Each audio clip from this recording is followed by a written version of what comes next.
عجيب أمركم يا من لأجل رفاقهم حشدوا، ونحو صدور بعضهم سيوف الغدر قد سلوا. إذا خالفتهم رأيا ولم تتبع عمالتهم فلن تسلم من الأوباش. إصلاحي ودعشاشي وعفاشي ودحباشي ونباشي ونغباشي، وجدته لها جد من الأحباش، وخالته أبوها اسمه النباش، وعم أبيه ماركسي شيوعي ناصري بعثي، وقد كانت له أم أبوها جده الحشاش. ستسمع في مجالسهم بأنك من ذوي الأموال والأملاك.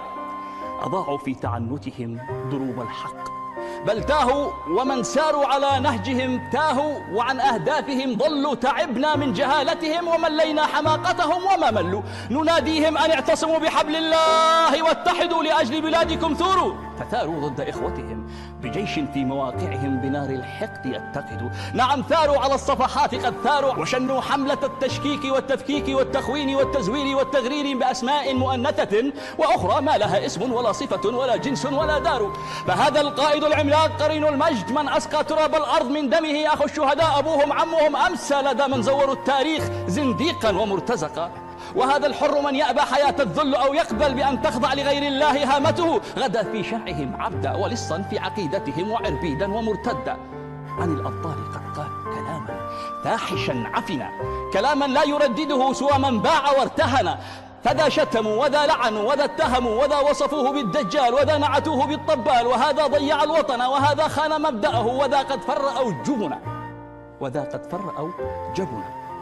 كلام حين أسمعه أظن بأنهم وصفوا بهذا القبح أنفسهم، فهم من خان دولته، وهم من يقبض الثمن، وهم من أجل سيدهم أبحوا الدم.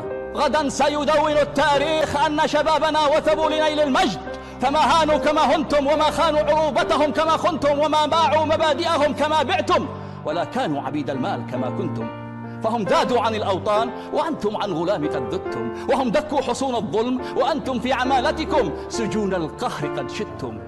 غدا سيسجل التاريخ أن رجالنا الأحرار قد قتلوا بأيديكم، سيكتب عن مجازركم مشانقكم زنازنكم بشاعتكم، وعن شعب غزاه الفقر والأمراض والأحزان والآهات مذ جاءت مسيرتكم، وعن أمواله التي ملأت خزائنكم. فتلعنكم أساميكم وتذبحكم أمانيكم، ومولاكم سيبرأ من جرائمكم ويعلن أنكم قوم بوحي من مطامعهم بوحل دمائهم سبحوا.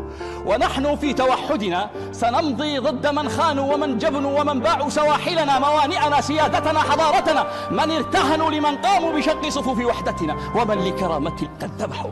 نعم نمضي على درب الأولى أحرار، نحرر أرضنا منكم وممن خلنا أتباع، ومن أتباعه ممن لتربة أرضنا قد باع، من الأوغاد والأحقاد والشذاذ والتجار، ومن عملوا على التشنيع والتمييع والتلميع والتلفيق والتمزيق والتفريق بين رفاق الدرب أسود الحرب، من ساقتهم نحو ديارنا الأطماع، ومن بثوا سموم الحقد في أوساط من عاشوا لأجل بلادهم ثوار. نعم نمضي رفاقا مثل ما كنا، تهون حياتنا لكن ورب البيت ما هن. توحدنا أخوتنا عروبتنا وحق دونه متنا، وتجمعنا قضية شعبنا المزروع في دمنا، وتدفعنا إلى التحرير أشواق لأرض فوقها عشنا. سنحيا أخوة ثوار تثور الأرض